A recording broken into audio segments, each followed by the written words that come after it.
¿Cómo están? Muy buenas noches, bienvenidas, bienvenidos a una nueva edición de CNN Prime acá por las pantallas de CNN Chile. Miércoles 21 de febrero, donde efectivamente han sucedido muchas cosas y la atención está puesta efectivamente en lo que ha sucedido con este secuestro confirmado solo hace minutos por el subsecretario del Interior, Manuel Monsalve, un ciudadano venezolano, en la madrugada del día de hoy. Pasemos a revisar nuestros titulares. Se los contábamos, el subsecretario del Interior, Manuel Monsalve, confirmó el secuestro de un ex militar venezolano en nuestro país. Desde la Fiscalía han declarado la investigación como secreta. El gobierno tomó medidas para reforzar el control en las fronteras y solicitó elevar una alerta a Interpol. Y el ministro de Justicia, Luis Cordero, reconoció un posible conflicto de interés en el caso de la polémica por los beneficios de visita y videollamadas otorgados por el juez Daniel Urrutia a reclusos de la cárcel de alta seguridad. Y este jueves se declararán ante la Fiscalía como imputados en el caso Convenios el jefe de asesores del segundo piso de La Moneda, Miguel Crispi, y el exministro de Desarrollo Social, Giorgio Jackson. El viernes será el turno de la jefa de presupuestos, Javiera Martínez. Y un reforzamiento en el contingente y medidas de seguridad serán implementadas para la realización del Festival de Viña del Mar, que estará enfocado en la solidaridad y aporte a los damnificados. Todo esto y más, aquí comienza CNN Prime.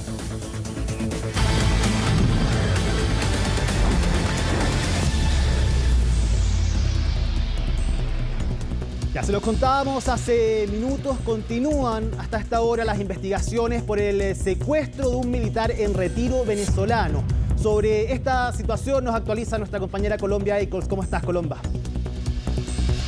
Hola, Ivo. Bueno, así es. Nosotros estamos en La Moneda luego de que se realizara una reunión extraordinaria aquí con las autoridades del Ministerio del Interior. También la encabezó el canciller y el ministro de Justicia, justamente sobre este secuestro que ocurrió hoy durante horas de la madrugada en la comuna de Independencia. Se trataría entonces de Ronald Ojeda Moreno, quien era un ex militar, un militar en retiro de Venezuela, que justamente se encontraba ya residiendo en Chile, y es en horas de la madrugada entonces 4 sujetos que se hacen pasar por autoridades policiales son los que finalmente lo abarcan y lo meten a un vehículo con dirección desconocida. La información hasta el minuto entonces es bastante reducida, ya que, como decías, es el Ministerio Público quien lleva esta investigación de carácter reservada, y justamente las autoridades, aquí pudimos tener ciertas declaraciones del subsecretario del Interior, Manuel Monsalve, quien se refirió a este entonces secuestro. No pudo dar mayor información, dado que, como te decía, Ivo, esta información es de carácter reservada. Sin embargo,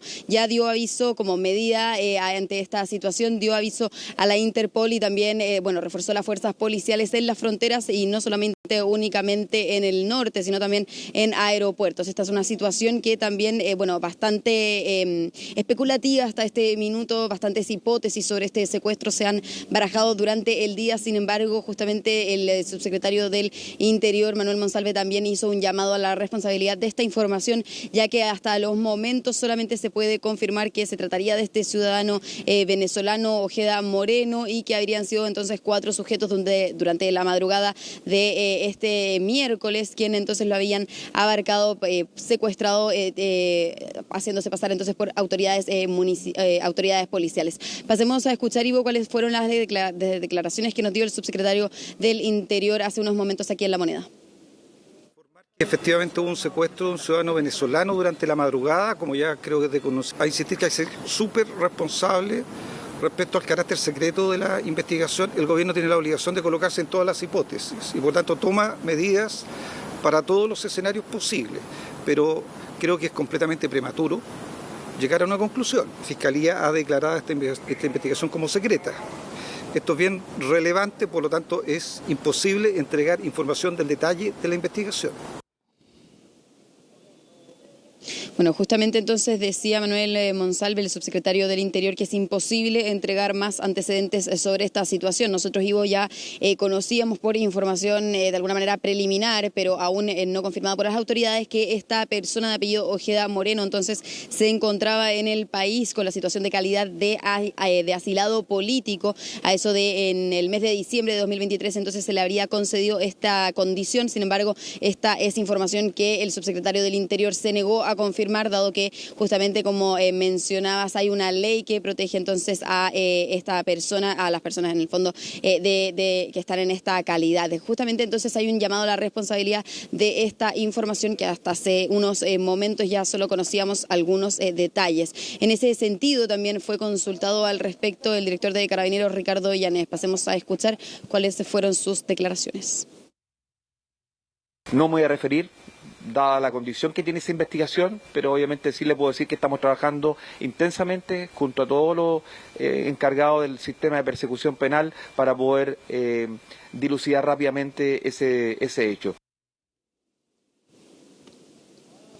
Bueno, Ivo, nosotros pudimos también hablar con algunos testigos que a eso de las 4 de la mañana, en horas de la madrugada, entonces en la comuna de Independencia ocurrió este hecho. Los testigos y la familia también declaró que se trataba de 4 sujetos que se hicieron pasar por personal policial y justamente tenían equipamiento, cascos antibalísticos y chalecos antibalas, cuando entonces implican este hecho, ¿no? Justamente nosotros comentábamos anteriormente, hace un par de minutos, que en horas de la mañana también fue hallado un vehículo en la comuna de Renca con justamente equipo de la Policía de Investigaciones, con digamos uniforme de la Policía de Investigaciones, y de alguna manera también se habría podido vincular a este secuestro. Sin embargo, esas son solamente opciones que se barajan, ya que, como las autoridades han dicho, esta es información que deberá entregar el Ministerio Público. Pasemos a escuchar cuáles fueron entonces las declaraciones de estas vecinas.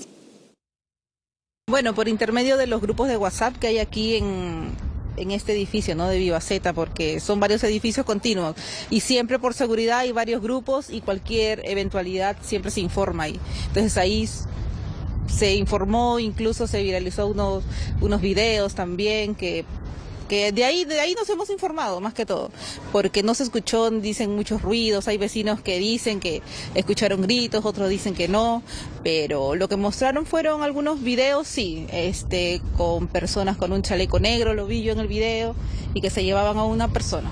Ese es el video corto que ahí se viralizó. Lo que supe fue por el grupo, lo conozco de vista porque vive en la misma torre del edificio, en la torre 1, y él es del piso 14 y yo del 17. Y de vista, solo de vista. Como... Los comentarios de los vecinos, ¿qué se decía, por ejemplo, en los grupos de WhatsApp? Que vinieron personas disfrazadas de PDI a sacarlo, y todos están indignados por la no participación, sino como que lo dejaron pasar sin ellos ver si tenían carta de arresto o tenían algún permiso para poder entrar a su domicilio. Yo me paro a las 4:30 de la mañana y no escuché nada. El auto, como salía el auto hacia allá, hacia la salida de Vivaceta. No, pero no se ve más nada así. Bueno, ahí escuchábamos entonces las declaraciones de vecinas del lugar en la comuna de Independencia, cuando eso de las 4:30 de la mañana, entonces 4 sujetos ingresan al domicilio de este ex militar en retiro de nacionalidad venezolana. Nosotros estábamos hace unos momentos justamente escuchando las declaraciones de autoridades, entre ellas la del subsecretario del Interior, Manuel Monsalve, quien también se refirió a las medidas que se tomarán y que se están tomando en estos momentos, luego de que se encabezara esta reunión de 3 horas aproximadamente aquí en el Palacio de la Moneda. Pasemos a escuchar cuáles fueron entonces las medidas que dio a conocer el subsecretario. El gobierno le ha pedido a las policías que refuerce los controles fronterizos, tanto a Carabineros de Chile, que tiene a cargo el control de las fronteras, como a la Policía de Investigaciones, que tiene a cargo el control migratorio. También se ha solicitado levantar una alerta a Interpol, cuestión que ya se ha hecho.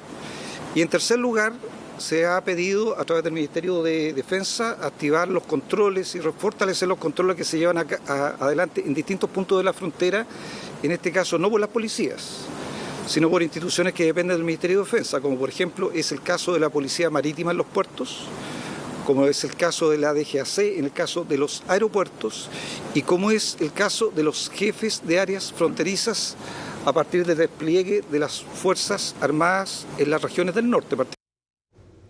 Ahí escuchábamos, Colomba, entonces las medidas las cuales el gobierno se hace cargo, dispuestas por el gobierno, en palabras del subsecretario Manuel Monsalve. Vamos a quedar en contacto, Colomba, para seguir conversando acerca de este tema, de esta reunión, de las declaraciones de Manuel Monsalve, efectivamente la investigación que se está desarrollando en este caso de secuestro. Pero vamos a tomar contacto en estos momentos con el senador Francisco Chaguán, quien además es el presidente de la Comisión de Relaciones Exteriores del Senado. Senador, ¿cómo está? Muy buenas noches. Hola, buenas noches, Ivo. Sí, en mi doble carácter de presidente de la Comisión de Relaciones Exteriores y también de presidente de la Comisión de Derechos Humanos del Senado, se me comunicó tempranamente esta situación por un ex magistrado del Tribunal Supremo venezolano que está justamente en el exilio en nuestro país, y tempranamente me comuniqué con la Cancillería para advertir de esta situación. Así como le puedo afirmar que tempranamente, a partir del mediodía, ya se empezaron a adoptar las primeras medidas, una vez que la Fiscalía se comunicó justamente con la Cancillería, que eso fue durante el transcurso de la mañana, y luego se activó justamente un especial cuidado por parte de nuestros puntos fronterizos, y también se comenzó a generar una interacción entre el Ministerio de Defensa, la Cancillería y el Ministerio del Interior, para los efectos de poder determinar si el móvil del secuestro del teniente Ojeda, Ronald Ojeda, era o no un delito de carácter común o no. Lo que sí quedó de manifiesto desde la hora en que se produjo este incidente, que es un poco antes de lo que ustedes señalan, se habría producido alrededor de las 3:15 de la mañana. Efectivamente se habría generado por personas que simularon ser efectivos de la PDI. Tempranamente también la PDI señaló que ellos no tenían ningún procedimiento en curso en contra del teniente en retiro Ojeda, y por tanto se activó claramente la alerta por un eventual secuestro. La causa, como todas las causas de secuestro, tiene el carácter de reservado. Nosotros hemos actuado con rigor, porque esta es una situación delicada, sí, en la que si se llega a acreditar el móvil que se sostiene, estaríamos frente a una necesidad, un requerimiento por parte del Estado de Chile, sobre todo considerando la calidad en que el teniente Ojeda estaba en nuestro país. Senador, eso le quería preguntar acerca de la calidad de refugiado que ha trascendido que él tenía, el exteniente Ronald Ojeda, pero ¿qué mayor informaciones usted tenía cuando fue avisado acerca de esta situación? Por ejemplo, ¿desde qué año está en nuestro país? Hay información que es muy difusa acerca, por supuesto, del paradero y de esta persona en específico que fue secuestrada a la madrugada del día de hoy. ¿Usted tiene más detalles acerca de eso? No mucho más, pero sí que efectivamente él está acá hace varios años, que estaba en una condición especial. Yo no le puedo dar más antecedentes respecto a ese punto, pero está en una condición especial de protección, y ciertamente se requiere efectivamente, si se llega a acreditar el móvil, que acá se ejerzan todas las acciones por parte del Estado de Chile. Este es un tema que he conversado con la canciller subrogante, y ciertamente si es que el móvil llega a acreditarse, estaríamos frente a una acción que involucra una fuerte reacción por parte del gobierno de Chile. ¿Ah? Senador, evidentemente esta es una investigación secreta, dado el contexto, el acto precisamente es un secuestro. Hay muchas hipótesis dando vuelta. Usted se ha referido someramente quizás a una, que es la que ha trascendido con mayor fuerza, pero evidentemente estamos ante una situación delicada. Una reunión en La Moneda extraordinaria de 3 horas. Tuvo que volver incluso el canciller Alberto Van Claveren en esta reunión. Estaba el ministro Cordero, la ministra Toá, el subsecretario Monsalve. Efectivamente han pasado muchísimas horas desde el secuestro, efectivamente, y eso da cuenta de lo delicada que es esta situación. Sí, efectivamente, como usted ya señala, el ministro Van Claveren está de vacaciones, tuvo que volver, interrumpir sus vacaciones.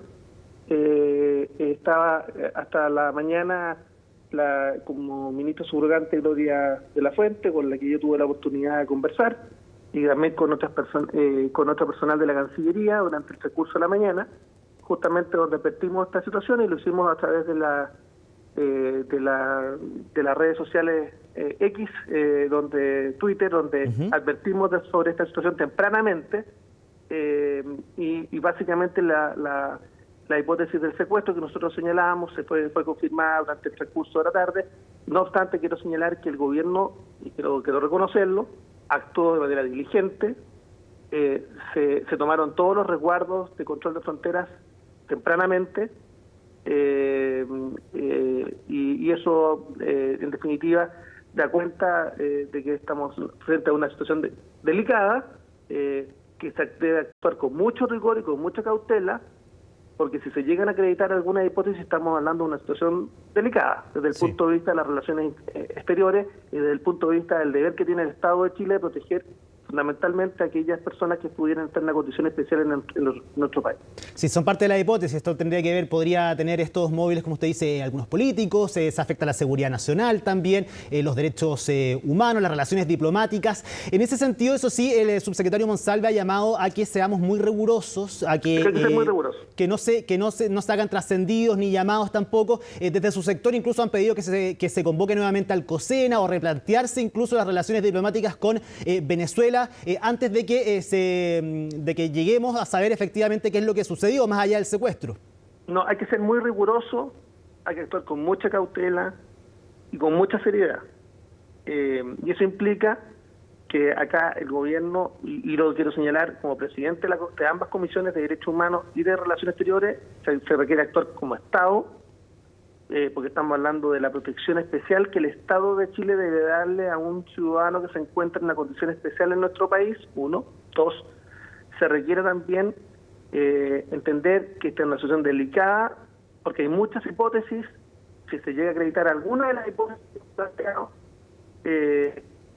esto involucra también que deben haber medidas por parte del Estado de Chile, todas las medidas que sean diplomáticas, por supuesto, que involucran justamente ejercer todos los canales institucionales que hoy día están, tanto en la OEA como también desde el punto de vista de nuestra relación diplomática con Venezuela, pero esto es una hipótesis. Entonces, mientras esto no tengamos claridad, no sería riguroso, y acá hay que ser muy cauteloso sobre lo que se dice. Estamos frente a una investigación de carácter reservado, y yo lo que sí le puedo afirmar es que una vez que el gobierno tomó conocimiento, yo se lo quiero decir además como miembro de la oposición, pero se actuó de manera diligente. Me refiero a que efectivamente se tomaron todos los resguardos de manera temprana y en forma inmediata. Francisco Chaguán, senador de Renovación Nacional y también presidente de la Comisión de Relaciones Exteriores y Derechos Humanos del Senado, muchísimas gracias por haber conversado con nosotros. Si me permite 30 segundos, digo, porque yo adelante. En ninguna entrevista puedo dejar pasar la situación gravísima que se encuentra mi región, con más de 15.000 viviendas que están afectadas. Por favor, en todo momento mantengamos este tema en el ojo y en el foco de la opinión pública. Estamos hablando de familias que lo perdieron todo, no solamente de los campamentos que estaban en proceso de regularización, como la Manuel Busto o Villa La Pradera o Pompeya, sino que estamos hablando también de sectores consolidados, de clase media, donde los vecinos pagaron durante 20 años un crédito hipotecario, hoy día están sin posibilidades de acceder a un crédito. Este es un tema que conversé con el presidente y acá seguramente se va a requerir para los esfuerzos de reconstrucción tanto de Viña del Mar como de Villa Alemana y Quilpué, un esfuerzo especial del Estado, porque estamos hablando de de reconstruir espacios urbanos que son muy necesarios, poder ponerlos en pie. Hay mucha gente que se siente todavía muy abandonada. Nuestros equipos han estado desplegados por toda la zona, pero quiero decirle que acá se requiere mucho más esfuerzo del Estado, más coordinación. Estamos trabajando en eso porque nuestra región requiere que ahora estemos unidos y las responsabilidades institucionales se verán después, desde el punto de vista de si estaban o no los planes de emergencia, que es cuestión que hemos oficiado, pero acá se requiere trabajar unidos para parar Viña del Mar, para parar Quilpué, para parar Villa Alemana. Correcto, es el llamado que hemos hecho nosotros también. Desde el primer día hemos estado y seguiremos estando, por supuesto, en la región de Valparaíso. En un rato más vamos a estar conversando también acerca de esta situación. Senador Francisco Chaguán, que esté muy bien. Hasta luego, gracias. Muchas gracias, hasta luego. Y nosotros volvemos hasta el Palacio de la Moneda, donde se encuentra nuestra compañera Colomba Eicholz, para consultarle acerca de si hay algún movimiento, si es que se sabe qué pasa con las autoridades, si va a haber una nueva reunión. ¿Qué es lo que pasa por allá, Colomba? Por el momento, Ivo, entendemos que las autoridades ya abandonaron el Palacio de la Moneda. En eso, bueno, en momentos de que el subsecretario del Interior se quedó aquí justo para darnos estas declaraciones, pero habría sido en ese momento cuando ya las autoridades se retiraron. El panorama aquí, por el momento, es bastante callado, bastante tranquilo, no se ven autoridades, la verdad. Entonces, por eso justamente nosotros, Ivo, esperamos que mañana las autoridades se puedan referir a esto. Nosotros vamos a estar reporteando el tema y también, bueno, sea el Ministerio Público quien de alguna manera se pueda referir a este caso. Es una investigación de carácter reservada, sin embargo, de alguna manera también el Ministerio Público podrá esclarecer, bueno, potencialmente de alguna manera algún lineamiento en torno a cuáles son las hipótesis, ya que, bueno, como escuchábamos también al senador, son hipótesis que podrían tener, bueno, mucha influencia en Chile. Entonces, justamente para eso es que el Ministerio Público es el encargado de informar sobre esta temática y no lo fue en este caso, en esta vocería, el subsecretario del Interior. Así es. Colomba, muchísimas gracias por tu trabajo y el reporte del día de hoy. Quedamos muy atentos, por supuesto, a cualquier información. Que estés muy bien. Chao, Ivo, nos vemos. Vamos a seguir profundizando en este tema. Lo hacemos ahora tomando contacto con el diputado Tomás de Rementería, quien además es el presidente de la Comisión de Relaciones Exteriores de la Cámara de Diputados. Diputado, ¿cómo está? Muy buenas noches. Muy bien, buenas noches, Ivo. Encantado de estar conversando contigo. Estamos a todas luces ante una situación muy delicada, diputado. Tiene carácter secreta, efectivamente, esta investigación, no se puede referir mucho, pero hay muchas hipótesis y especulaciones frente a este secuestro. Sí, exactamente. Yo creo que primero yo hago un llamado a la prudencia y a preocuparse. Creo que son dos temas que tienen que ir de la mano. El primero, preocuparse porque que hay un secuestro ya es una situación seria, que haya secuestros en Chile, pero también tenemos que ser cuidadosos, los que somos autoridades públicas, de no... hemos visto estos tuits de personas que participan del movimiento de los derechos humanos en Venezuela, que son opositores al gobierno, pero tampoco tenemos una prueba. Tenemos que dejar que haya una investigación, que los órganos nos digan lo que está haciendo, porque también la situación es bastante seria. Sé que hubo una operación de inteligencia militar o operativa, digamos, dentro de territorio chileno hecha por agentes venezolanos. O sea, es una situación seria. Hay situaciones que han escapado de la realidad. Yo he escuchado, he visto tweets que dicen que hay gente, que estas personas entraron en un avión y se escaparon y que tienen información. Eso es imposible. Nosotros tenemos monitoreo constante de que eso no va a pasar, que no hay una entrada de un avión ni de nada de eso. Eso es una situación de película porque el espacio aéreo chileno está resguardado. Pero también es una situación de ocuparse, de saber que si esto fuera efectivo la situación, sería una situación muy grave y tenemos que tener todas las cartas de la mesa, pero no ser irresponsable y andando llamando cosas, haciendo emplazamientos a ministerios. Esta es una situación que la está llevando el Ministerio del Interior, porque hoy día es una situación delictual de una persona secuestrada, lo que es algo grave, que hay una alerta Interpol, pero debemos saber si en esto quiénes son las personas que secuestraron y ahí se podría convertir en un problema diplomático que tenemos que hablarlo si es que esto llegara a ser, es una situación bastante delicada que se hagan operaciones de persecución política en el extranjero por parte del gobierno venezolano. Eso nos recuerda muy malos recuerdos que tuvimos en Chile, donde se hacían atentados contra opositores políticos chilenos en el extranjero, atentados en Buenos Aires, en Washington, en Roma. Esperamos que este no sea el caso y que la situación se esclarezca, pero yo el llamado que hago a mis colegas y a las personas que somos electas es un llamado a la cordura, a mantener la templanza, pero también estar atentos y alertas sobre la situación. Sí, efectivamente, como usted dice, hay bastantes hipótesis, hay una que ha sonado con fuerza, que es la que usted mencionaba.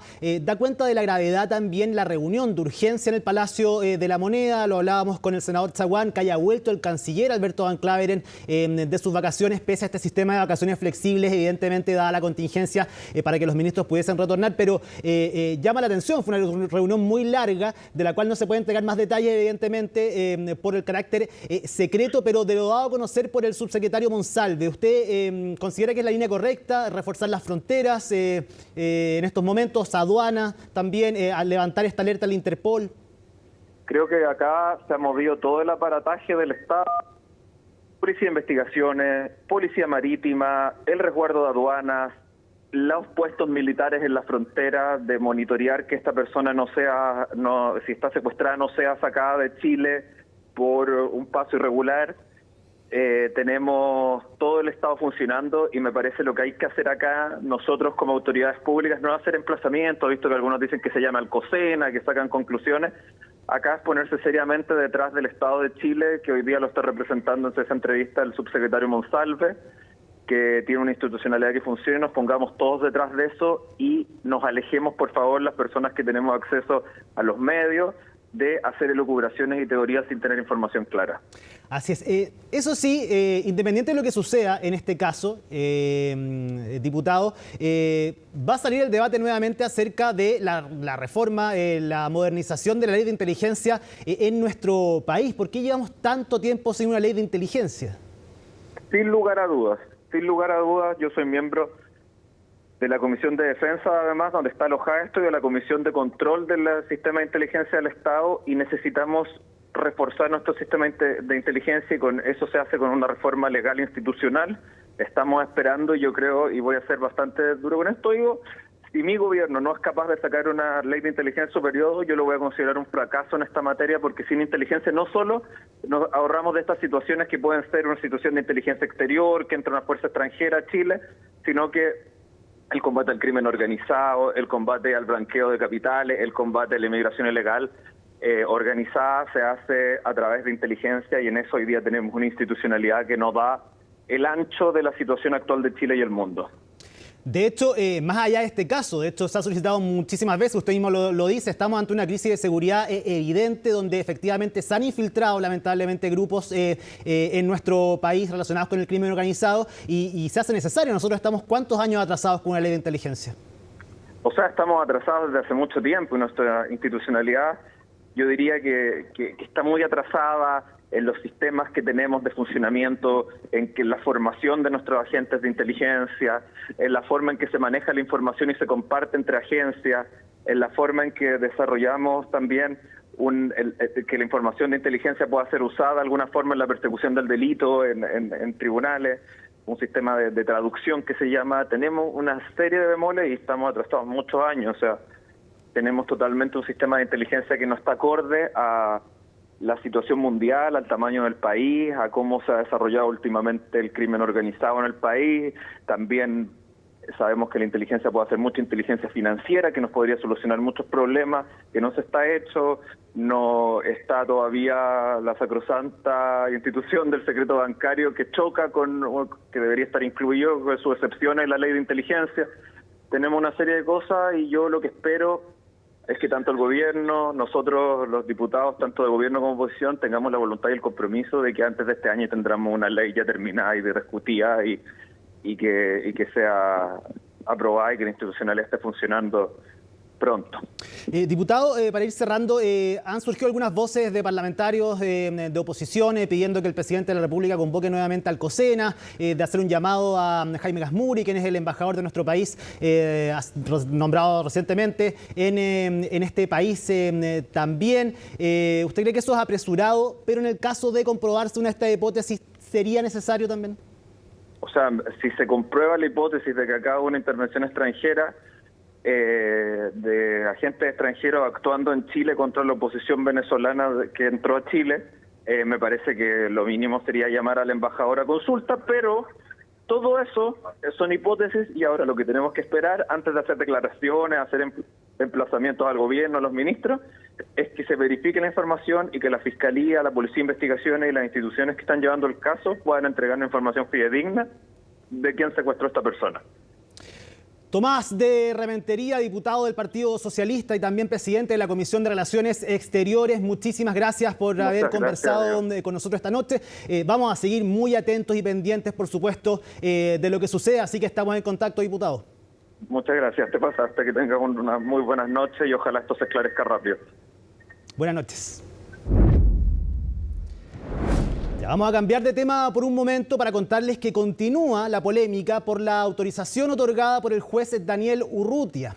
Ahora los cuestionamientos se centraron en un eventual conflicto de interés, ya que el abogado del magistrado también fue defensa de uno de los reclusos que recibió uno de estos beneficios. Los detalles en el informe de Belén Saldías. No han sido días fáciles para el Poder Judicial, ni mucho menos para el juez del 7º Juzgado de Garantía de Santiago, Daniel Urrutia. Y es que los cuestionamientos hacia sus resoluciones han ido en aumento tras darse a conocer que autorizó videollamadas a reos peligrosos de la Unidad Especial de Alta Seguridad. Ahora además se conoció que su abogado también defendió a uno de los internos a quien le otorgó un beneficio. En la práctica legal y dada la naturaleza de la función judicial, su independencia, hay que tener en consideración que puede existir un principio de conflicto de interés, pero eso es un asunto que tiene que despejarse en las instancias respectivas con cada uno de los antecedentes. Y hay que tener cuidado que no todas aquellas cosas que uno puede reprochar son delitos. A primera vista quiero decirle que me parece completamente inconveniente y que el juez tendría que dar una muy buena explicación. A primera vista uno tiende a pensar que hay un conflicto de interés, pero creo que lo que corresponde es que el fiscal dé una muy buena explicación, porque esto claramente es altamente inconveniente. El recluso en cuestión es Rafael Marín Bielma, quien en el año 2022 fue condenado a 15 años de presidio como autor de tráfico de sustancias estupefacientes y psicotrópicas y también por tenencia ilegal de arma de fuego, teniendo además condenas previas. En varias instancias él había solicitado una visita íntima hasta que finalmente el juez Urrutia se la autorizó. Tras consultar al abogado en cuestión, solo se remitió a entregar declaraciones en un video, apuntando a que la defensa actual del reo la mantiene la abogada Linda Catalán. Por lo menos este profesional no tiene patrocinio y poder vigente en ninguna causa vigente con el imputado que se señala en la nota. Hay otro colega que se hizo cargo de la defensa hace ya un tiempo y él está llevando adelante esa defensa y me parece que por respeto a él básicamente hay que señalarlo y dejarlo claro que es otro abogado. Respecto a la causa de cumplimiento de pena, que es del Juzgado de Garantía de Antofagasta, también hay otra abogada. Según expertos en temas judiciales, aquí hubo un error tanto en las polémicas autorizaciones del juez Urrutia como también al exponerse a un eventual conflicto de interés. Lo que hace el juez Daniel Urrutia es básicamente crear una situación anómala. Esta posible vínculo con el abogado, que todavía está bastante verde, hay que esperar a cómo se dilucidan los hechos, pero en principio uno debería haber esperado que el juez Urrutia se hubiese inhabilitado. Argumentos que se han utilizado para continuar con las críticas hacia el magistrado del 7º Juzgado de Garantía de Santiago.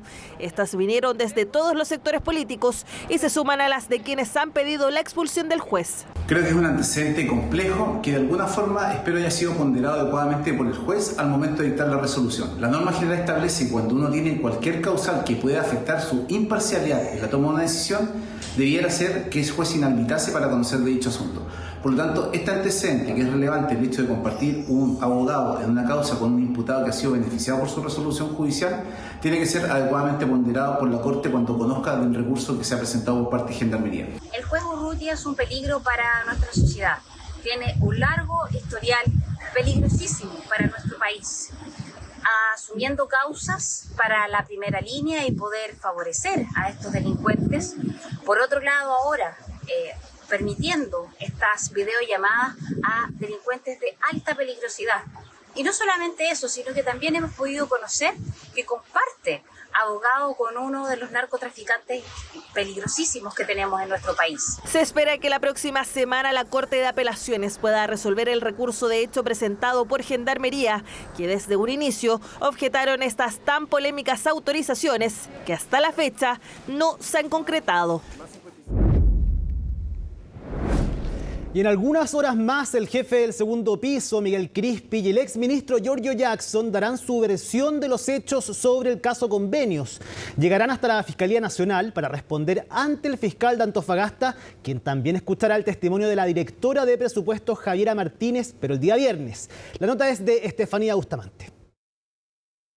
Una entrada común y corriente será compleja para quienes en distintas ocasiones han estado bajo el foco del caso Convenios. No se prevé distinto esta vez para Miguel Crispi, Javiera Martínez y Giorgio Jackson cuando den su versión de los hechos ante el fiscal de Antofagasta. La Fiscalía hace diligencia directamente o a través de la policía. En este caso, efectivamente, se van a realizar diligencias en Santiago este jueves y viernes, pero su contenido es reservado. La misma reserva tendrá los imputados en la causa de Procultura, que recientemente se separó del caso Democracia Viva. Los 3 militantes de Revolución Democrática podrán ingresar desde el estacionamiento para evitar la concurrida explanada de la Fiscalía Nacional. No podemos darle detalles de cuáles son esas diligencias, respecto de quién van dirigidas y en qué calidad van dirigidas, si es que fuese así. El fiscal a cargo agendó con antelación los interrogatorios que comenzarán este jueves con Miguel Crispi. Al jefe del segundo piso se le apunta como el responsable de validar a la Fundación Procultura por un millonario convenio cuando encabezaba la Subsecretaría de Desarrollo Regional. Aún hay mucha información que no conocemos, muchos antecedentes que Crispi, Jackson, Martínez y otros guardan celosamente. Es evidente que hay una coordinación entre ellos y esperamos que ante la Fiscalía entreguen toda la verdad, porque verdades a medias son mentiras completas. O Contreras o Crispi, alguno de los dos tuvo que mentir en base al rumor que nos dijo a nosotros la comisión investigadora Crispi. Yo espero que de una vez por todas se diga la verdad. Espero que Martínez, Jackson y Crispi en la declaración de esta semana de una vez puedan esclarecer los hechos. Para algunos sigue sin quedar claro cómo y cuándo se enteró la moneda del caso. Un nudo que si bien se aleja del fondo de la querella, varios en la oposición esperan que Crispi despeje, así como lo intentó en el Congreso hace unos meses. Yo como jefe de asesores tomé conocimiento de un rumor en relación a esto el día 7 de junio, antes que el presidente de la República. Después de Crispi, Giorgio Jackson prestará declaración ante el fiscal. En la querella se alude a que cuando fue ministro de la SECPRES, el Consejo de Auditoría Interna General de Gobierno dejó de reportar las transferencias a terceros. Lo que se espera de estas declaraciones es que contribuyan a la búsqueda de la verdad, que entreguen los antecedentes que tienen y a partir de allí el Ministerio Público y el Poder Judicial pueda hacer su trabajo. Para que caiga quien caiga se cumpla. Espero que en la audiencia Crispi, Javiera Martínez y Giorgio Jackson de una vez por todas digan la verdad. Dejen de mentir y así podamos conocer a las personas que son responsables de este fraude al fisco. Fraude al fisco del que también está imputada la jefa de la DIPRES, Javiera Martínez. El viernes deberá responder sobre los cambios presupuestarios que llamaron la atención de los diputados creyentes, de los cuales la directora también dio explicaciones en el Congreso. Ha habido una confusión sobre lo que significa flexibilización o no, porque si una asignación directa, las asignaciones directas durante el 2021 y 2022 no tenían una reglamentación y pasan a tener una reglamentación, creo que es más complejo decir que se trata de una flexibilización. Un tema que no ha sido fácil de abordar para la moneda. No solo Jackson dejó su cargo presionado por el caso Convenios, tanto a Crispi como a Martínez, la oposición les ha cuestionado su permanencia en el gobierno. A lo que le corresponde al gobierno es colaborar en todas las investigaciones, que es muy importante en materia de autoridad de gobierno, también respetar el principio de inocencia. O sea, aquí las personas investigadas no necesariamente implica que sean culpables. A las 9 de la mañana de este jueves iniciará el interrogatorio con el jefe del segundo piso, mientras que a las 3 de la tarde está citado el exministro Giorgio Jackson en las dependencias de la Fiscalía Nacional. Allí culminará las declaraciones el viernes con la jefa de la DIPRES, Javiera Martínez. El superintendente de salud tuvo que salir a explicar a qué se debe el 7,4% de tope máximo que podrán aplicar las ISAPRES para aumentar sus planes base. Según el ente fiscalizador, el alza no provocará que el precio sea más alto a aquel que se pagaba en octubre del año pasado. Un tema que continúa generando dudas entre los afiliados y es por eso que vamos a revisar el informe de Macarena Román. El único problema es que no tengo donde poner mi carpeta. Y son varios los papeles que porta el superintendente para explicar las decisiones vinculadas a las ISAPRES. Más ahora cuando se fija en 7,4% el aumento que pueden aplicar las aseguradoras a los planes bases de salud. Cuando usted me pregunta cuánto va a subir tal ISAPRE, yo lo único que le puedo responder hoy día que sería como máximo un 7,4%. Sin embargo, falta aún la verificación para saber si esa ISAPRE puede llegar a 7,4 o a menos. Porque cada ISAPRE tendrá que presentar una propuesta de alza. Eso pasará de aquí al domingo. Luego la Superintendencia de Salud tendrá hasta el 29 de febrero para confirmar si aplica o no aquel aumento, el mismo que comenzará a regir desde abril. Tampoco van a llevar a que los precios sean mayores a los que ya pagaban las personas en noviembre del 2023. ¿Por qué? Por lo que le explicaba recién. La disminución promedio del sistema es de un 12%.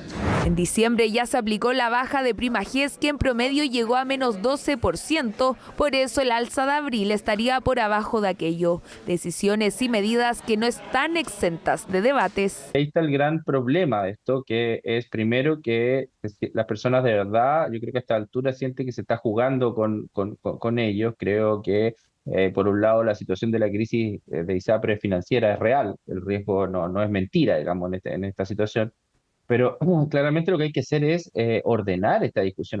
Es que si en diciembre se informaba de una baja por la prima GES, ahora se debe comunicar el alza por la adecuación precio-base junto al prorrateo, excluyendo a menores de 2 años y mayores de 65. A eso hay que sumar que en agosto podría haber otra alza por la ley corta de ISAPRES. Bien enredada, pero la verdad es que oscila de esa forma, ¿eh? Eso es lo complejo de esta situación, pero hay bajas, hay alza. Entonces, finalmente, lo que nosotros tenemos que observar al final de todos estos procesos, cuál es la variación neta, finalmente, ¿no? Desde el inicio del proceso hasta el final. Proceso que debería tener el total de las respuestas cuando se despache la ley corta de ISAPRES, que solo en el Senado estuvo 8 meses y que ahora se busca que en menos de 3 se apruebe en la Cámara de Diputados. Plazos difíciles, al igual que el de mantener la confianza de los afiliados. Es que esa devolución no va a aparecer nunca, po. Es lo mismo que todo esto que vienen alegando hace mucho rato, que nos tienen que devolver toda la plata por lo que subieron erróneamente, tampoco, si no lo van a devolver. Porque sale nomás y estamos solos ya con la señora y no hay más que hacer. La información que dan es muy demasiado rango y a veces no se entiende en realidad lo que quieren explicar o lo que se quiere hacer con el tema de los fondos que uno tiene dentro de lo que es ISAPRE. En marzo se retoma la discusión del proyecto de la ley corta, un debate que probablemente será por lo bajo intenso, y más cuando se agregó en el Senado el concepto de mutualización, que en definitiva baja la deuda de las ISAPRES a $451 millones. Nuestro sector político cree en la mutualización, creemos que la mutualización es la vía por donde podemos solucionar el problema de las crisis de la ISAPRE. La mutualización es una grosería. Es como que usted hoy día pagara 1.000 pesos de más por el pan y cuando va a pedir que se los devuelvan, le dicen, no, es que lo usamos para cubrir a alguien que pagó 1.000 pesos de menos. Tengo mis líneas rojas claras. El cumplimiento literal del fallo de la Corte Suprema. En segundo lugar, la devolución efectiva de los montos cobrados en efecto y por tanto que no haya un recálculo del monto de la deuda. Diferentes posturas que es probable trasladen el proyecto a una comisión mixta, la misma que debiese resolver todo antes de mayo, cuando se acabe la extensión para hacer cumplir el fallo emitido por la Corte Suprema y por fin se pueda hacer un promedio real entre las bajas y alzas de planes. Y ahora vamos a hablar de otra polémica, una que generó muchísima noticia y tiene que ver con la concejala de Santiago, Yasna Tapia, quien vendería entradas de cortesía que recibía el municipio para ir a Fantasilandia. Pablo Figueroa nos va a contar más detalles en la siguiente nota. ¿Cuántos años cumples? 8. ¿Lo pasaste bien? Sí. Buena inversión. Sí, no, sí. Venimos de Serena y... ¿De La Serena? Sí, de La Serena. ¿Qué le parece el precio de la entrada? Igual está... El cumpleaños le va a salir pesado. Exactamente, sí vos. Fueron los casi 20.000 pesos por entrada mejor invertidos para esta familia. ¿Qué te parece el precio de la entrada? Elevado porque yo tengo 2 hijos. Para él estar un poco más disminuida, pero igual el precio es un poco alto para la familia. Es que claro, Fantasilandia es un panorama familiar de los más populares en el país y es también en estas horas un gran problema para Yasna Tapia. La concejala de Santiago, según lo informado por el diario La Tercera, es acusada de vender entradas de cortesía que recibió de Fantasilandia. Nosotros recibimos una dieta, por lo tanto, la respuesta y la explicación que da la concejala Yasna Tapia justamente a tener que esta obligación de vender estas entradas para poder financiar algo, o sea, realmente es una sinvergüenzura. Ella perfectamente, con el dinero que ella percibe como concejala, podría destinar parte de ello a justamente cubrir los gastos que ella hoy día dice que tiene que hacer y producto de ello tuvo que vender entradas. Ella no trabaja gratis, ningún concejal trabaja gratis, pero no a expensas justamente de recursos que se nos entregan a nosotros como beneficio a los vecinos de la comuna de Santiago. Intentamos tener una versión de Convergencia Social, partido de la concejala y del presidente Gabriel Boric, para tener una versión al respecto, la cual no fue lograda con éxito, pero quien sí se manifestó fue la alcaldesa de Santiago, quien usó sus redes sociales para condenar el hecho. Quizá el sistema también ayuda poco, ¿no? O sea, no debieran por qué tener acceso. Yo recuerdo cuando los parlamentarios tenían acceso gratuito al Estadio Nacional, se producían también algunos tipos de abuso, ¿no? No de reventa, pero sí de que finalmente usaban esas entradas otras personas, ¿no? Los hijos, los amigos, y eso generó una molestia ciudadana y se terminó, ¿no? Y finalmente desapareció incluso el palco parlamentario, el acceso que tenían los parlamentarios al mismo estadio. Yo creo que pasa algo similar, ¿no? Hay una molestia ciudadana muy fuerte, no solo con la concejala, aquí puede haber repercusiones de tipo político. Por contrato de arriendo, cada concejal recibe mensualmente 10 entradas de cortesía de Fantasilandia. Ahí va el punto principal. Ese es que la acción de la concejala califica como delito. Tenía que haberle dado cierto uso a estos recursos que por su cargo tenía la administración de los mismos, y lo que hace es alterar el uso o darles un fin distinto. Y podemos apreciar que se dan 2 de los requisitos de la malversación de caudales públicos. Una, cometidos por un sujeto calificado, que en este caso es un funcionario público, y dar una destinación o un uso a recursos públicos que se tienen en la calidad del cargo que desempeña. Entonces, si efectivamente los hechos que se puedan acreditar configuran esto que yo te acabo de decir, podríamos estar efectivamente ante la comisión de un delito. Los recursos públicos en general, independiente del origen que tuvieron, ya sea que vienen por un contrato o vienen por una donación de una empresa, se deben guiar por las reglas que guían la estructura del sector público, y por tanto, cualquier utilización de bienes o recursos públicos para un fin distinto para los que fueron destinados son una falta. Y en este caso, al obtener una ganancia económica por la venta de bienes públicos, estamos hablando de un posible enriquecimiento ilícito, pero dado justamente que los montos son bajos, posiblemente la Fiscalía ni siquiera inicie una investigación formal, dado lo bajo de los montos, que es uno de los grandes problemas que tenemos con materia penal. CNN Chile intentó comunicarse sin éxito con Yasna Tapia para tener su versión al respecto sobre la noticia. Cuando la tasa de interés llegó a 11,25% allá por el año 2022 y que se mantuvo por largos meses, hizo que también eso elevara los créditos de consumo. El objetivo central fue contener la inflación. Sin embargo, las tasas de estos préstamos no han bajado junto a la del Banco Central. Orlando Silva explica las razones y si podrían comenzar a ceder en el corto plazo. Una inflación por los cielos, una tasa de política monetaria muy restrictiva y un empleo que no repuntó fueron parte de los motivos que explicaron la fuerte baja en el consumo en 2023. Otro dato que refleja esto es lo que está sucediendo con los créditos de consumo, cuyas tasas se mantuvieron durante todo el año muy altas, afectando a sectores clave de la economía, que hoy tienen sus esperanzas puestas en que los recortes en la tasa de política monetaria se reflejen también en una reactivación del consumo. Actualmente estamos en un proceso de normalización de la política monetaria, lo que ciertamente ha sido posible gracias al rápido descenso que ha tenido la inflación. Este proceso va a permitir que gradualmente tengamos condiciones financieras menos restrictivas, lo que implica que poco a poco vamos a ir viendo tasas más bajas, principalmente en los créditos de consumo y también en los créditos comerciales. Sin embargo, es importante tener presente que la política monetaria actúa con rezagos. Rezago que se nota claramente si analizamos lo que ha pasado en el último año. Mientras la política monetaria ha ido en franco descenso desde mediados del año pasado, su efecto todavía no se logra traspasar claramente en los créditos de consumo, que llegaron a superar el 29% en promedio y recién en los últimos meses bajaron del 28%, aunque en este inicio de año volvieron a subir. Este año tenemos un desafío importante en retomar el ritmo de crecimiento en la demanda y comercialización de créditos de consumo.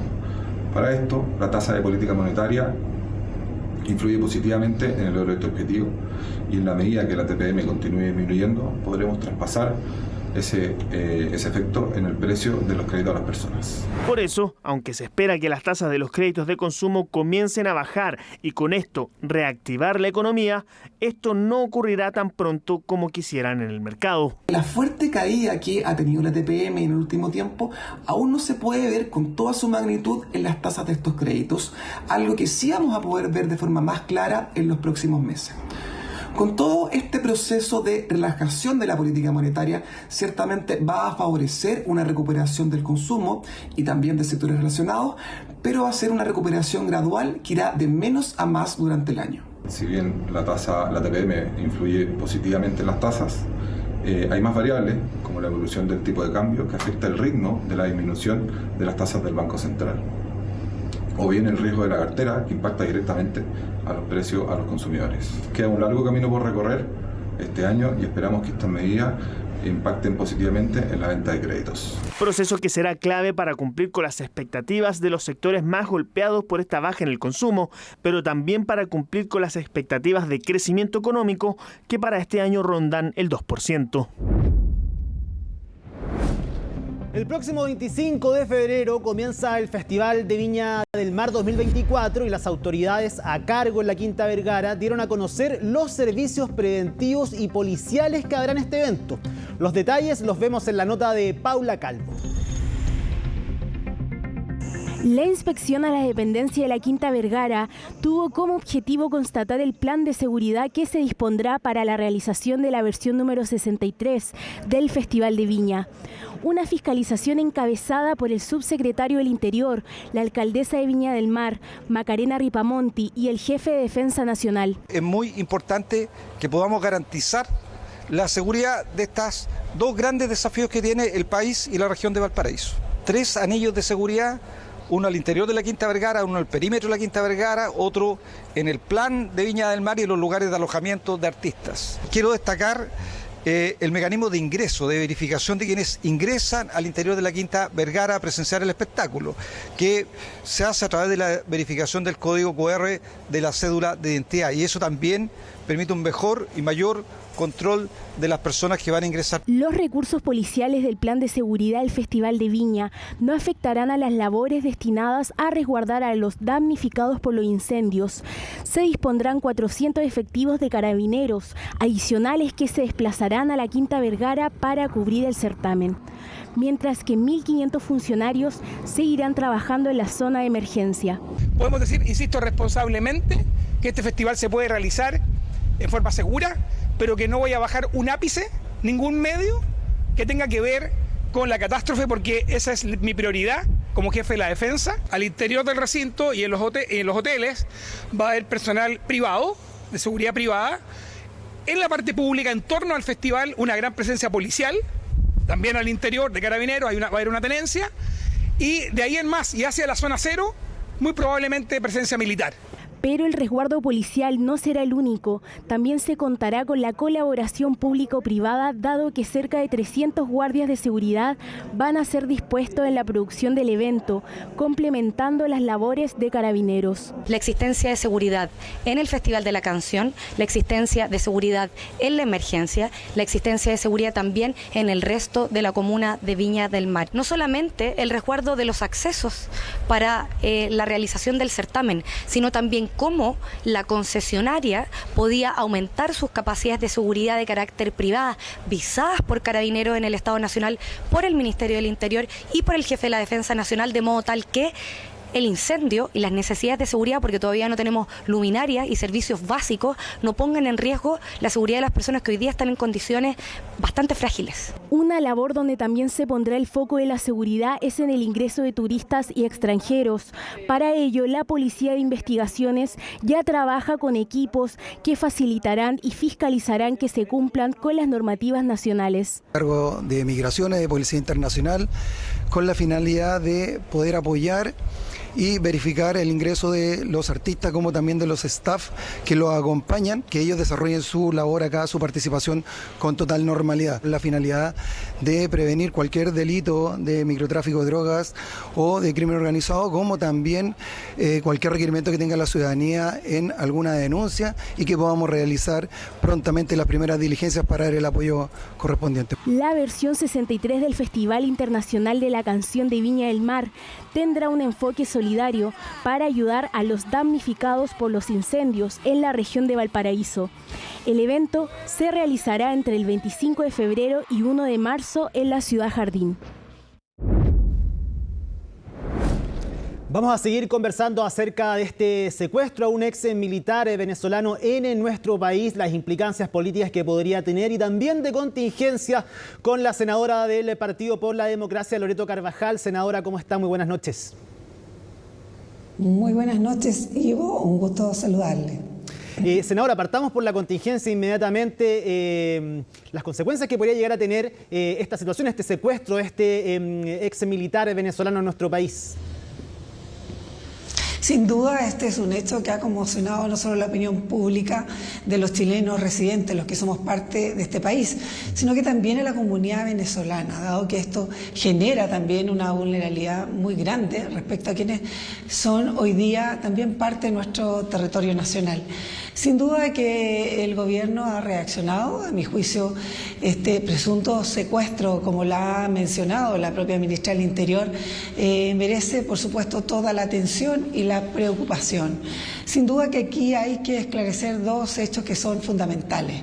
Primero es determinar, y esto es la medida, cierto, que dentro de su competencia, las acciones y gestiones que se están generando, el Ministerio Público debe, por supuesto, resolver si esto es solamente un hecho delictual o si bien puede configurarse como un hecho de carácter político internacional. No es menor que, dado la cantidad de secuestros que hemos sido testigos también, y muchos, por cierto, víctimas en nuestro país, hoy día se haya llamado por primera vez al canciller Van Claver a la moneda. Esto evidencia efectivamente que hay no solo una presunción que tiene caracteres de generar finalmente esta condición de que esto sea un secuestro, sino que también la máxima preocupación y, por cierto, la máxima gravedad que genera este hecho. Lo principal es actuar rápido con todos los mecanismos que hoy día están disponibles y, por cierto, generar la respuesta dado uno u otro contexto. A mi juicio, sin duda que en la condición que hoy día está Venezuela, en el régimen de Maduro, sobre todo este año, donde vamos a tener, comillas, elecciones, donde sin duda Maduro va a ser candidato nuevamente, creemos que es necesario no solo fortalecer los mecanismos que internamente tenemos, sino la agilidad, la gestión de eficacia y, por supuesto, el trato que hoy día se está generando desde la moneda, que requiere respuestas efectivas rápidas para esclarecer estos hechos con la máxima premura y con todas las condiciones y los elementos que se tengan, por cierto, a la vista. Sí, senadora, en ese sentido de comprobarse, de ratificarse una de las hipótesis que usted dice que podría causar un problema político internacional en nuestro país con Venezuela, habría que adelantar, terminar con el break legislativo, por ejemplo, tendrían que volver volver a trabajar, ¿usted cree en el Congreso, poder sacar adelante la ley de inteligencia, dar ciertas discusiones de manera inmediata en el caso de que alguna de estas hipótesis que se barajan, pero que tienen preocupado al Ejecutivo, se llegara a confirmar? Mire, yo creo que no hay que descartar ninguna de las acciones o gestiones que cualquier poder del Estado, en este caso, por un lado el Ministerio Público, por este lado la Cancillería, el Gobierno, por cierto, nosotros en el Senado, donde hemos estado siempre disponibles para no solo agilizar, sino que, por supuesto, dar el trato más eficaz y rápido si esto se requiere. Sabemos que hay hoy día propuestas a razón de los hechos, desde luego la convocatoria del COSENA, desde luego la acción que pueda generarse a través de las comisiones investigadoras, una vez terminado el receso, pero aquí no hay que descartar nada, ninguna acción y gestión que vaya en el sentido de generar la seguridad correcta, eficaz que el país le debe a los ciudadanos, ciudadanas chilenos, también a los extranjeros y por cierto también hay quienes hoy día, como el caso cierto de este teniente coronel Ronald, puede obviamente significar, dado su condición además de refugiado político. Nosotros creemos que somos respetuosos del derecho internacional, pero sin duda que tenemos que abocarnos con la máxima urgencia, la máxima premura y sobre todo teniendo a la vista todas las condiciones que hoy día pueden generar una respuesta y que deben generar efectivamente todas las más que eso, las acciones correspondientes para que esto se esclarezca y para que tenga las sanciones y más que aquello, las condiciones que nos ameritan como Estado de Chile. Así vamos a estar muy atentos con ese tema, pero ahora la quiero llevar a otro que la involucra directamente a usted y tiene que ver con la decisión de su partido precisamente para definir quién va a ser la carta a la presidencia del Senado. ¿Por qué se han demorado tanto? ¿Qué pasa? Ahí hay 3 personas, usted una de ellas, está el senador Pedro Araya, Jimena Órdenes también, la otra senadora, que podrían ser las cartas de su partido. Bueno, primero de todo decir que soy militante del PP, además me toca orgullosamente representar a nuestra bancada y la verdad es que los tiempos están generados en su tiempo y en su forma. No me cabe ninguna duda que nuestro partido por la democracia va a generar en la oportunidad que corresponde, estamos hablando en la primera o la segunda semana de marzo, que cuando corresponde renovar la mesa del Senado, vamos a proporcionar el nombre de la senadora o el senador que vaya a ocupar esta importante, por supuesto, este importante espacio, y yo diría el más importante, lo que es la representación de un Senado que es diverso, de un Senado que responsablemente ha asumido siempre sus compromisos y que hoy día no hay sino ninguna condición para estimar que en tiempo y forma nuestro partido va a tener el nombre que corresponde para presidir tan importante estamento como es el Senado de la República. Usted remarca su militancia en el Partido por la Democracia, son más de 20 años como militante, a diferencia de las otras 2 personas que podrían serlo. También, ¿cree que esa es debería pesar también esa decisión en su partido? Mire, yo creo que cuando uno asume un desafío tan relevante, en donde no solo la estructura política de la cual yo soy parte, el PPD, por más de 24 años, recordemos que comencé siendo concejala, hoy día soy senadora, pero además una senadora que ha tenido una militancia ininterrumpida, pero en una acción y una gestión bien determinante y bien destacada dentro de lo que es la institucionalidad. No podemos sino tener a la vista todas las condiciones que acompañan, no solo las competencias, sino que también la trayectoria política. Sin ir más lejos, he tenido ocasión de representar en el Senado con una de las más altas mayorías de mi partido y por supuesto como senadora en la última elección, en donde asumí roles y desafíos muy relevantes, como es haber presidido la Comisión de Minería y Energía, en donde pudimos, a través del proyecto de royalty minero, entender que aquellas comunas o aquellas regiones donde nuestra vocación principal no es justamente la minería, representan también un importante aporte económico y que debe dar también cabida a las distintas regiones del país. Y una de las características más esenciales que tuvo ese trabajo y que me tocó ver muy cercanamente como presidenta de la Comisión de Minería y Energía es poder generar a través de los recursos frescos que van a llegar del royalty también recursos importantes para las principales y las más importantes comunas y sobre todo las más vulnerables de Chile. Senadora. Además, en mi condición de presidenta de la Comisión de Trabajo y Previsión Social, lo que llevé a cabo este año 2023, como también la Comisión de Economía. Entonces, para mí creo que es un desafío muy grande entender que como militante del Partido por la Democracia, pero además teniendo una trayectoria importante no solo en el quehacer y la gestión legislativa, sino que también con referentes muy determinantes en el quehacer, como fue la presidencia en su momento de la senadora Adriana Muñoz, en un trabajo, por supuesto, destacado en materia de género, en materia laboral. Lo propio hizo el senador Girardi a propósito del Congreso del Futuro y otras materias, sobre todo en salud.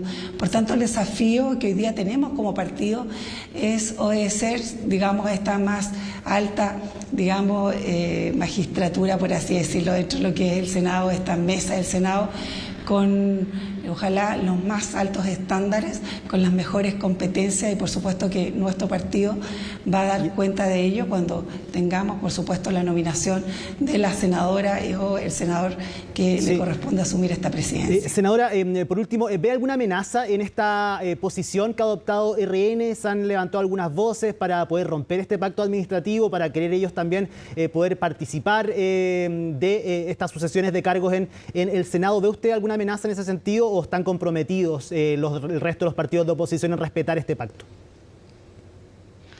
De ninguna manera. Creo que aquí se ha querido generar un conflicto aparente que no tiene ningún sustento y que efectivamente es la voz de un solo senador dentro de los 50 senadores. A mí no me cabe ninguna duda que el Senado, en un estamento tan relevante para los desafíos que vienen, no solo va a trabajar con unidad, va a trabajar como colectivo mirando el futuro del país y las respuestas que hay que dar, sobre todo en materia de previsión social, en materia de pactos fiscales, en materia de seguridad. Por tanto, como lo han dicho las bancadas de oposición hoy día, sin ir más lejos, la bancada de la UDI, la bancada, por cierto, de Bópoli, que no va a haber ninguna duda, razón o circunstancia que haga posible rediscutir o generar algún mínimo de discusión respecto al pacto administrativo. Aquí no caben interpretaciones respecto a dichos individuales, sino a un actuar responsable que todas las colectividades que somos parte del Senado, y particularmente, cierto, del oficialismo y la oposición en cada una de sus miradas, entendiendo también la mirada de demócratas, la mirada de las bancadas independientes, como lo han dicho públicamente, no va a haber discusión y no hay duda que se cumplirá responsablemente, como el Senado lo ha hecho siempre, este pacto administrativo. Loreto Carvajal, senadora del Partido por la Democracia, muchísimas gracias por haber conversado con nosotros esta noche. Que esté muy bien. Muchas gracias a ustedes por darme este espacio y un saludo también a nuestra región de Valparaíso, que sigue levantando fuerza, como lo estamos haciendo todos también, por generar respuesta a los problemas que hoy día tenemos en nuestro país. Muchas gracias. Así es, que tenga muy buena noche. Cambiamos de tema para contarles que la decisión de ciertas personas de no vacunarse y en una pausa en la inoculación por la pandemia son factores que explican un importante rebrote de los casos de sarampión en el mundo. La OMS levantó sus proyecciones y aseguran que este 2024 tendrá aún más casos. Ignacia Sánchez nos cuenta los detalles en el siguiente informe. Los casos suben a nivel mundial. Se trata de un aumento alarmante de sarampión, una enfermedad que ha acelerado sus contagios en los últimos meses. Ha habido un aumento constante de los casos de sarampión en todas las regiones de la OMS, menos en una. La única región que no está viendo un aumento en este momento son las Américas. Las últimas cifras de casos superan los 300.000 notificados a la OMS para 2023. Esto supone un aumento de 79% respecto del año anterior. Desde la OMS afirmaron que el número de países con brotes de alto riesgo, es decir, con una incidencia superior a 20 casos por cada millón de habitantes, aumentó de 32 en 2022 a 51 el año pasado. Una de las causas que explican este aumento progresivo tiene relación con los llamados antivacuna, que se niegan a inocular a sus hijos con una de las vacunas más efectivas según expertos. El aumento de casos en el mundo ocurre no porque haya cambiado la vacuna ni porque haya cambiado el virus. Las personas cambiaron. Pero los casos de sarampión que vemos en Europa son exclusivamente en personas que por decisión propia decidieron no vacunarse. Algunas de las causas que se responsabiliza por la disminución en la tasa de vacunación de la población infantil o de riesgo es justamente un mayor foco sobre COVID en los años de pandemia. También, por supuesto, hay casos de zonas de conflicto, en guerra, que hacen más difícil también la vacunación y eso globalmente contribuye a que aumenten los casos a nivel mundial. El esquema de vacunación consiste en una primera dosis al primer año de edad y luego una segunda a los 36 meses. Se requiere que haya un alto porcentaje de la población vacunada para que pueda existir una estrategia que es la inmunidad de rebaño. Y para eso se requiere que aproximadamente el 95% de la población esté vacunada. Actualmente a nivel mundial esas cifras son más bajas, por lo tanto puede producirse justamente estos brotes que estamos viendo a nivel mundial. Pero en Chile la situación es distinta. En Chile no hay casos endémicos de sarampión desde 1993. Desde el 2000 se han detectado 55 casos importados o brotes asociados a esa importación. Son los casos de las personas que viajan a países con sarampión endémico. Los nacidos entre los años 71 y 81 solo recibieron una sola dosis de la vacuna, por lo que no están 100% inmunizados. Hay una estrategia para viajeros que viajen fuera de Chile que indica que 2 semanas antes de realizar el viaje deben administrarse la vacuna.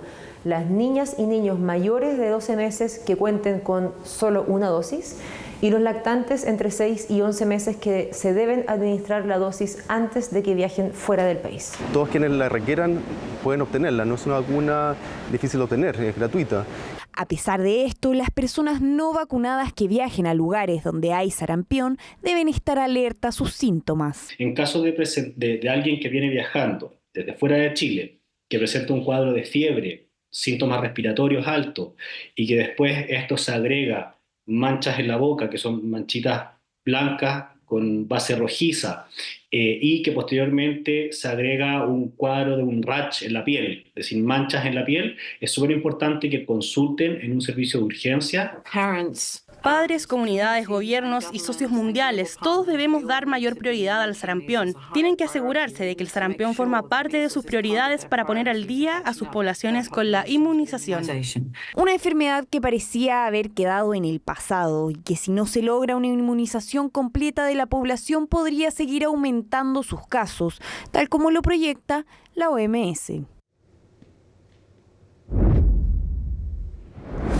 La Corte Suprema desestimó la renuncia del director de la Corporación Administrativa del Poder Judicial. Por el momento, quedó en suspenso la decisión respecto de la solicitud voluntaria e indeclinable de Ricardo Guzmán para dejar su cargo.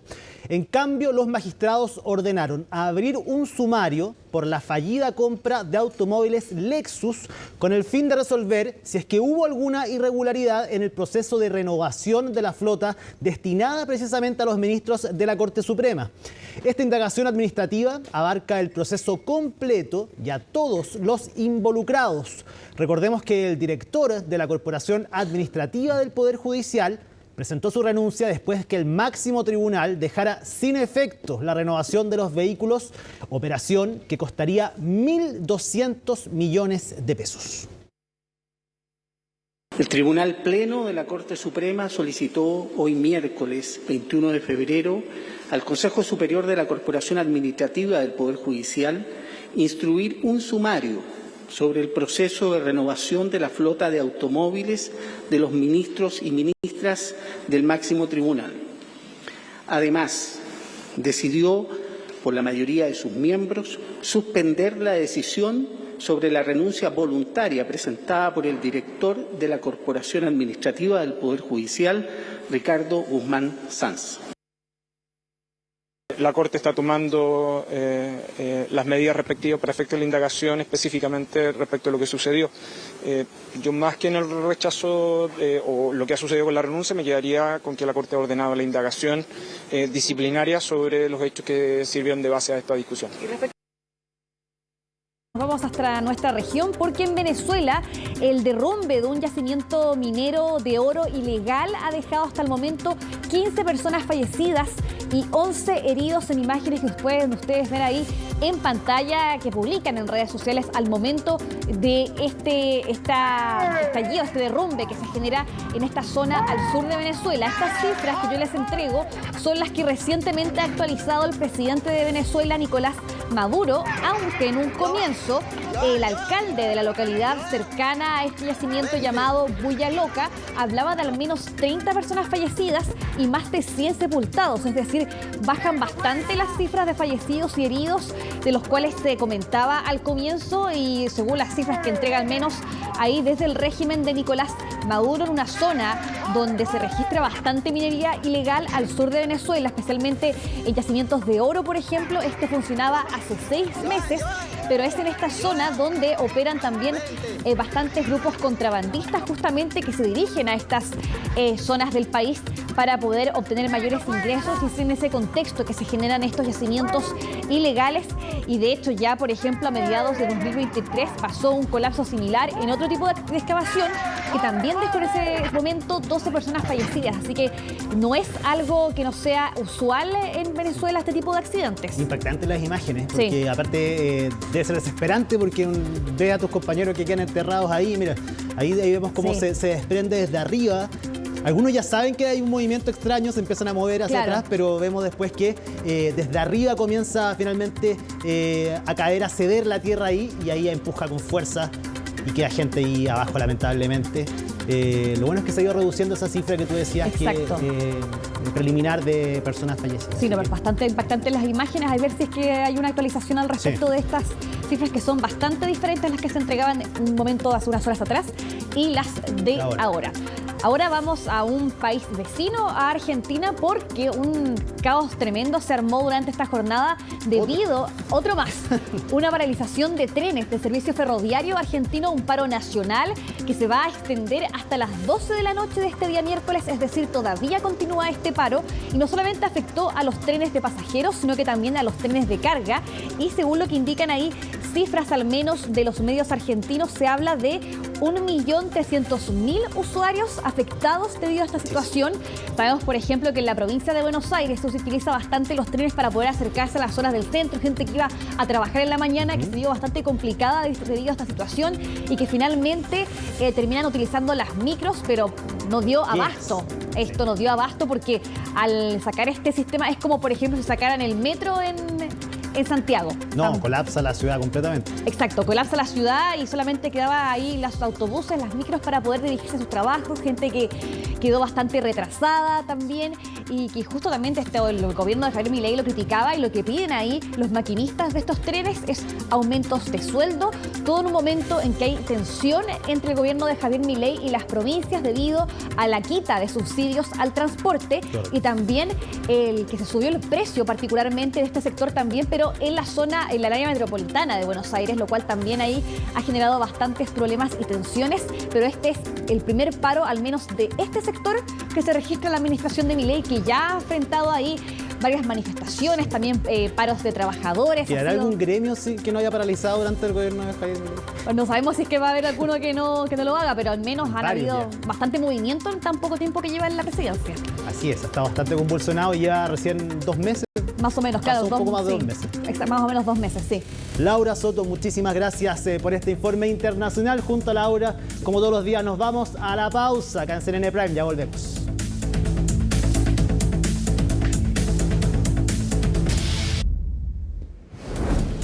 Y así llegamos al fin de esta edición de CNN Prime. Sigan la compañía de nuestro canal. Ya viene CNN Tiempo y más tarde nos reencontramos en Última Mirada. Miércoles 21 de febrero, así estuvo nuestro país y el mundo. Somos CNN Chile. Que tengan muy buenas noches.